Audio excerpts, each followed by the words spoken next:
দুই নম্বর তুলনা, আপনার সন্তানকে যখনই দিয়ে যাওয়া হয় বা আপনার সন্তানের জন্য বই পুস্তক কিনে নিয়ে আসেন, তা আমার ছেলের বয়স 3-4 বছর 5 বছর হয়েছে, বাসায় একটু পড়ানো লাগবে, তো কি পড়াবো?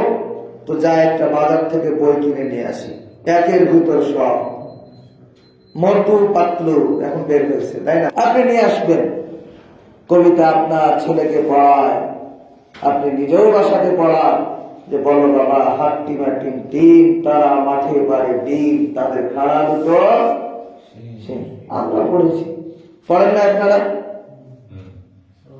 আচ্ছা, যেই প্রাণীর শিং আছে ওই প্রাণী ডিম পারে? এই প্রাণীর নামে পৃথিবীতে কোন প্রাণী আছে? তার মানে এই নামে কোন প্রাণী পৃথিবীতে আছে? শিক্ষা মানে হচ্ছে সত্যকে জানা, বিদ্যা মানে সত্যকে জানা, কিন্তু আপনার সন্তান জানলো মিথ্যা। শুধু এখানে সীমাবদ্ধ না, আপনার সন্তানকে শেখানো হয় আম পাতা জোড়া জোড়া মারবো চাবো চলবো পড়া। আচ্ছা, আপনার বিবেক দিয়ে একটু চিন্তা ভাবনা করেন তো, বাড়ির পাশে আম গাছ, যেখানে মনে আম গাছ আছে, তাই না? তাহলে এই গাছের দিকে একবার তাকিয়ে দেখবেন, বা আপনার বাড়ির পাশে আম পাতা জোড়া জোড়া আছে না? একটা একটা আছে। তাহলে আপনার সন্তানকে সত্য শিখানো হলো না মিথ্যা? বুঝেছেন? এখন এই তুলনাটা যদি আপনি করেন তাহলে বুঝতে পারবেন, ভাই আমার সন্তান ছোট্ট একটা বাচ্চা, মাসুম বাচ্চা, যার কোনো গুনাহ নাই, ওই বাচ্চাকে প্রথমে আমি শিক্ষা দিচ্ছি মিথ্যা দিয়ে, তাহলে সন্তানটা বড় হয়ে মিথ্যে ছাড়া আর কিছু হবে না। বলছি না ভালো হবে না, দুই একটা ব্যতিক্রম হতে পারে। ফেরাউনের ঘরে হযরতে আসিয়া রাদিয়াল্লাহু তাআলা আনহা, দুই একটা ব্যতিক্রম হতে পারে, কিন্তু অধিকাংশই নাস্তিক পর্যায়ের হবে। আর মাদ্রাসাগুলোতে আপনার সন্তানকে যখনই নিয়ে যাওয়া হবে, তখনই আপনার সন্তানটাকে সত্য কথা, সবগুলো সত্য কথা শেখানো হবে। তৃতীয় তুলনা দেখেন, আমি কয়েকটা বর্ণ বলছি, স্বরবর্ণ, ব্যঞ্জন বর্ণ বা লেটার, ক, খ, গ, ঘ, ওয়া, আ, হ্রস্বই, দীর্ঘই, এ, বি, সি, ডি। কয় নাকি পেলাম? তিনটা নাকি পেলাম? আচ্ছা, 3 ধরনের স্বরবর্ণ, ব্যঞ্জন বর্ণ এবং ইংলিশের লেটার পড়লাম। আচ্ছা, আমি কোনো কি নেকি পেলাম? 3 নম্বর তুলনা, খেয়াল করেন, আমার দিকে খেয়াল করেন। অনেকে বলবে হুজুর এগুলো জানি কিন্তু ভেবে দেখিনি।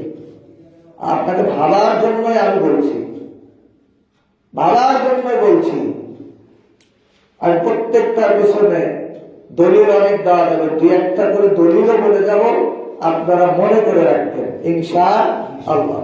তাহলে আমি ক, খ, আ, হ্রস্বই, দীর্ঘই বা 1, 2, 3 এ, বি, সি দিয়ে গুলো পড়লাম, এক নেকি আমার আমল নামায় নিতে হবে? ফেরেশতা বলবে, ভালো ফেরেশতা যে আছে সে বলবে যে না, খুব ভালো কাজ করছে, আমল নামায় 4টা নেকি লিখে দিই, ক্ষমতা আছে। কিন্তু একজন বাচ্চা যখন মক্তবে যাবে, মাদ্রাসায় যাবে, ওই বাচ্চাটা যখনই বলবে আলিফ বা তা সা, কয়টা হরফ পড়লাম? কয় নাকি? 4 নাকি না ভাই? 40। কত? একটা হরফ পড়লে কয় নাকি? 2টা পড়লে কয় নাকি? 3টা পড়লে 4টা পড়লে 40। এখন বলবেন অনেক হুজুর তো বলছে যে বুঝে না পড়লে নেকি পাওয়া যাবে না। কি প্রশ্ন আসে না?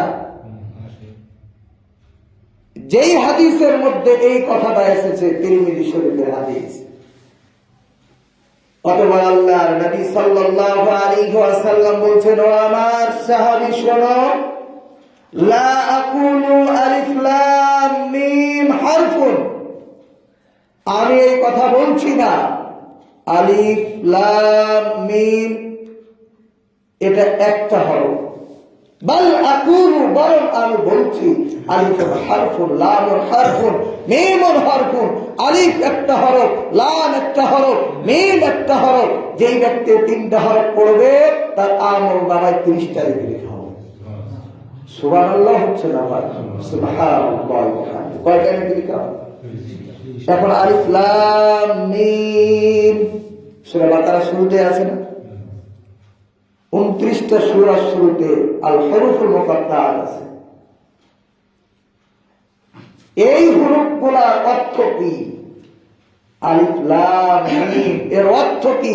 মুফাসসিরিন কিরামগণ সবাই একমত, আল্লাহু আ'লামু বিমুরাদিহি ওয়া বিযালিকা হাযিহিল হুরুফ।